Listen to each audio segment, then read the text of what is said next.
पिंपरी चिंचवड शहर वेगाने विकसित होणारे शहर असून या सुनियोजित अशा औद्योगिक नगरीची लोकसंख्याही लक्षात घेऊन शहराच्या सर्वांगीण विकासासाठी अधिकच्या पायाभूत सुविधा उपलब्ध करून देण्यात येतील अशी ग्वाही उपमुख्यमंत्री तथा जिल्ह्याचे पालकमंत्री अजित पवार यांनी दिली। सांगवी येथील सार्वजनिक बांधकाम विभागाच्या मैदानावर यांत्रिक पद्धतीने रस्ते स्वच्छता करणाऱ्या वाहनांच्या लोकार्पण सोहळ्यात अजित पवार बोलत होते। यावेळी आमदार अश्विनी जगताप, महानगरपालिकेचे आयुक्त शेखर सिंह, अतिरिक्त आयुक्त उल्हास जगताप, माजी महापौर योगेश बहन, विजयकुमार खोराटे आदी उपस्थित होते। अजित पवार म्हणाले, देशाची शहराची पातळीवरती ओळख व्हावी यासाठी पायाभूत सुविधांच्या विकासावर भर देण्यात येत आहे। नागरिकांना उत्तम सुविधा मिळाव्यात, त्यांचे जीवनमान उंचवावे यासाठी प्रयत्न करण्यात येत आहे। त्या दृष्टीने विविध विकास कामे सुरू करण्यात आली आहेत। यामुळे रोजगाराच्या संधी देखील वाढत असल्याने सर्वांनी विकास कामांसाठी सहकार्य करावे असे आवाहन त्यांनी केले।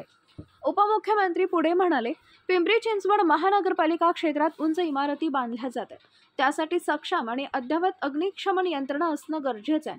त्यासाठी सुमारे 350 कोटी रुपयांचा आराखडा तयार करण्यात आला आहे। बहुजन समाजाच्या सर्वांगीण विकासासाठी आणि त्यांना न्याय देण्यासाठी शासन प्रयत्नशील आहे।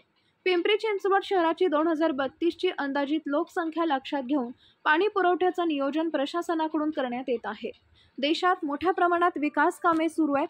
वंदे भारत रेल्वे, विमानतळाचे विस्तारीकरण, पायाभूत सुविधांचे आधुनिकीकरण आदी कामांचा समावेश यात आहे। जनकल्याणाच्या विविध योजनांचा लाभ जनतेपर्यंत पोहोचवण्यात येत आहे। देश जगातील तिसरी अर्थव्यवस्था बनण्याकडे वेगाने वाटचाल करत आहे। त्याचा लाभ शहरातील नागरिकांनाही होत असून शहरात मोठ्या प्रमाणात पायाभूत सुविधा उभ्या राहत आहेत असंही अजित पवार म्हणाले।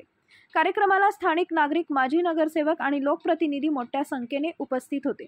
अजित पवार यांनी यशवंतराव चव्हाण स्मृती रुग्णालयाच्या पदव्युत्तर पदवी अभ्यासक्रमाच्या विद्यार्थ्यांच्या निवासस्थानासाठी उभारण्यात आलेली इमारत आणि पिंपरी येथील पिंपरी चिंचवड महानगरपालिका दिव्यांग भवनाचेही उद्घाटन केले।